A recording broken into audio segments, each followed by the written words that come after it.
ओम नमो भगवते वासुदेव श्रीमद्नारायणीयं दशकं 1 भगवत्स्वरूपं महात्म्यं सान्द्रानन्दावबोधात्मकम् अनुपमिदं कालदेशावधिभ्यां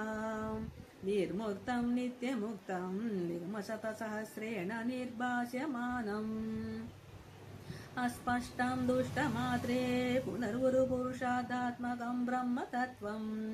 तत्तावद्भाति साक्षात् गुरुपवनपुरेऽहं तभाग्यं जनानाम् एवं दुर्लभवस्तुनपि सुलभतया हस्तलब्धे यत्तन्यत् तन्वा वाचा धिया वा वचति पतजना क्षुद्रतैव स्फुटेयम् एते तावत् वयं तु स्थिरतरमनसा विश्वपीडापहत्ये निःशेषात्मानमेनं गुरुपवनपुरादिसमेवाश्रयामः सत्वं तत् यत्पराभ्यं परिकलनतो निर्मलं तेन तावत् भूतैर्भूतेन्द्रियस्तेव प्रतिबहुशा श्रूयते व्यासवाक्यं तत्सत्सत्त्वात् यत् आच्छादितकपरशकाचित् गर्भनिर्पासरूपम् तस्मिन् धन्या रमन्ते श्रुतिमतिमधुरे सुग्रहे विग्रहे ते निष्कम्बे नित्यपूर्णे निरवधि परमानन्दपीयूषरूपे निर्लीनानेकमुक्तावलिसुभगमते निर्मला ब्रह्मसिन्धौ कल्लोलल्लासतुल्यं खलु विमलतरं सत्त्वमाहु सत्तदात्मा कस्मानो निष्कलस्त्वं सकल इति वच तत्कलासेव भूमन् निर्व्यापारोऽपि निष्कारणं मजभजसे यत्क्रियां ईक्षणाख्यां तेनैवोदेति लीना प्रकृति असति कल्पापि कल्पादिकाले तस्य संसद्धमंसं कमपि तम् अतिरोधायकं सत्त्वरूपं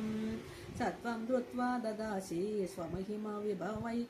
विभवाकुण्ठवैकुण्ठरूपं तत्ते प्रत्यग्रधराधर ललिता कलायावली केलिकारम्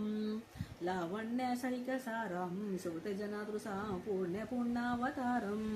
लक्ष्मी निःशङ्कलीला निलयनम् अमृतसन्दसन्दोहमन्ता सञ्चिन्तकानां वपुरनकलये मारुतागारनादा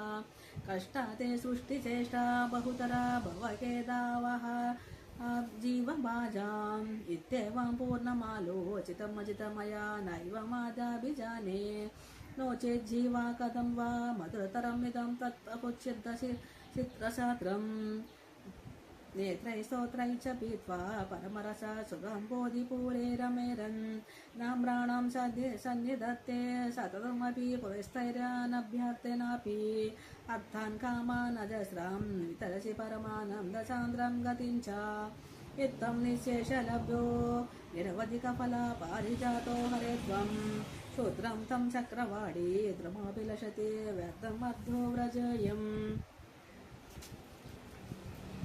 कारुण्यकाममन्यं दतिति खलु परे स्वात्मदासत्वं विशेषात् ऐश्वर्यात् ईश्वतेन्ये जगति परजने स्वात्मनोऽपि स्वरस्त्वं त्वय्योच्छैरारमन्ति प्रतिपथमधुरे चेतना स्फीतभाग्या त्वं स्वात्मा रामयेवे तुतुलगुणगणाधार सौरे नमस्ते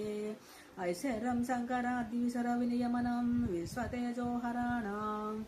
तेजा संहारि वीर्यं विमनापि यशो निःस्पृहैश्च चोपगीतम् अङ्गासङ्गा सदाशीर् अखिलवत् अशिना क्वापि ते सङ्गवार्ता तत्वातागारवासीन् मुरहर भगव शब्दमुख्याश्रयोषि नारायण अखिल गुरु भगवं नमस्ते सर्वत्र गोविन्द नाम संकीर्तनं गोविन्द गोविन्द।